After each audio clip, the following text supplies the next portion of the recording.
Welcome to OWAD. I'm Sophia, pilot into the universe of Chinese. Let's continue exploring some classical China era's character. And today we're talking about Zhang. Compared with yesterday, one pictograph, which is the starting unit of Chinese concept. It's one meaning and visual, and probably audio as well, unit equivalent sort of English word, right? Now, 章 passage. Google translated as chapter, and indeed, when we use chapter a lot when it comes to this character in our application.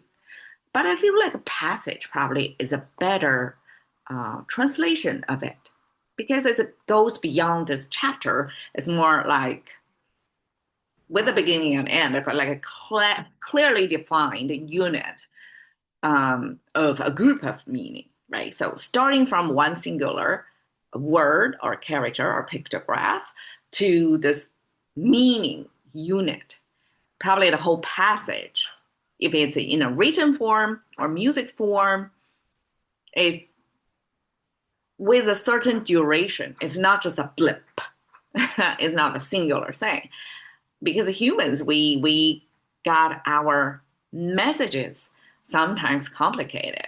We have to package it in a way into passages so that we know this whole group of text or music notes or sounds and audios or films, however media that is, comes together as one passage or chapter. So 章, you can see throughout history looks almost the same.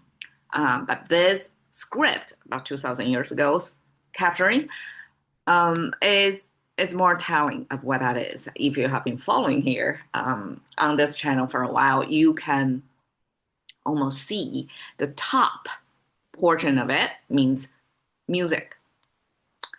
The bottom means number 10. We have this cross roping technology, tie a knot, and this crossing intersection. So the vertical line is rope, and this intersection means there's a knot over there, but the knot itself is hard to see, right? So I have to make it obvious, like intersect here is an indicator. That means the knot over there. So number 10, when we use number 10, that means a completion. So Chinese have this concept of so instead of using percentage, which is cut things into 100 pieces, Chinese cut things into 10. So I guess that's the granularity back then. When we see something from 1 to 10, that means it's completed. So instead of saying 100%, we say 10-10, right? Then this number 10 means completion. So when it pairs with music, that means music come to its completion. It's finished. The whole message or piece is done. So that's the original meaning. The top of this music is a little bit complicated. I can refer you to what music that came from. It's starting from vocal music, because without this horizontal line inside this mouse symbol, it means a speaking. And when we have this horizontally, that means horizontal line in the mouse, that means sweet speaking. This is my deduction a little bit, like can deconstruct the several different things together. We have the sweet concept with one horizontal line inside the mouse symbol. And this mouse actually is not a human mouse. It's a pot, ancient pot as a cookware to hold our food. So eventually the food container is so frequently associated with the diner, which is humans. We eat there. So we end up using the shape to symbolize the mouse.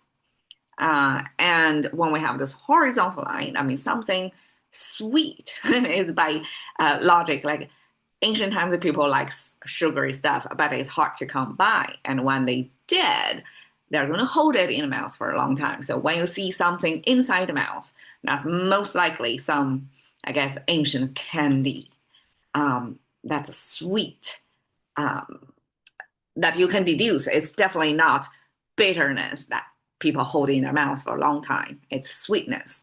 So sweet.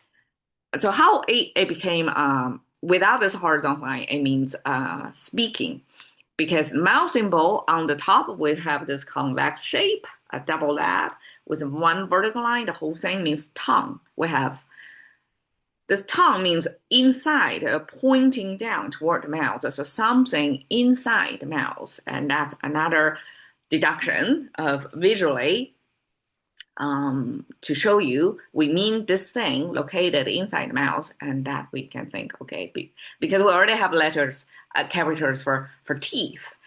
So the other thing that's left in tongue is inside the mouth is a tongue. Okay, so we have a mouth and a tongue. Both are speech making organs, and then we have these two horizontal lines on top of it, almost like sound bites that travel through time and space. That you speak is to let out, externalize your thoughts, to let others know. So there's two horizontal lines and a kind of a diminishing in energy, right, through time and space.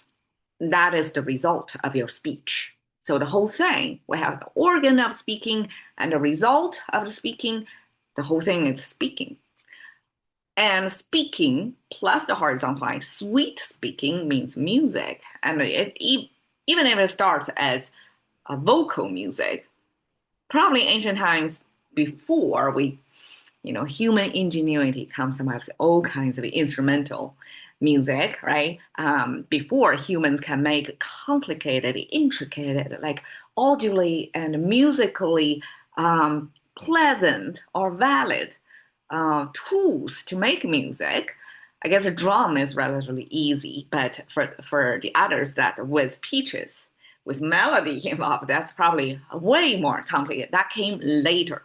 So the beginning of a human's music making probably just start with our vocal cords. That's the easiest and most accessible without making anything. As long as we discover, things like harmony, melody, rhythm, we can use the instrument embedded on human body already. And so I'm not surprised that sweet speaking is the starting point of music making for humans. It's before vocal music probably came before instrumental music. So this music 10-10 finished, and that's our passage concept. We have 文章, 文, yes, we talked about it, means pictograph. And if we generalize it, it's text. We no longer, in later days, we no longer think in terms of is a pictograph or it's a compound pictographs, right? Or ideograph. We don't really think in that terms. So since pictograph is the beginning of our visual cues to create a language, it is the starting point. So we just use that to generalize as all kinds of text. So that's text, passage, 文章 simply means article, means the whole thing, your whole thought in one packaging. And that's 文章, 乐章, music passage. So that's a music piece, a completion of music, which is the original meaning of how this passage was created. 奏章, 奏. It's a particular ancient practice, which is for the ancient rulers, the emperors. That's one at the top of the whole pyramid of the ancient society, and for people to talk to them. It's not like, okay, in today's politics, we have the president and the cabinet or the Senate, a group of people talking, debating, lobbying. But in ancient times, this one decision maker, this all power holder,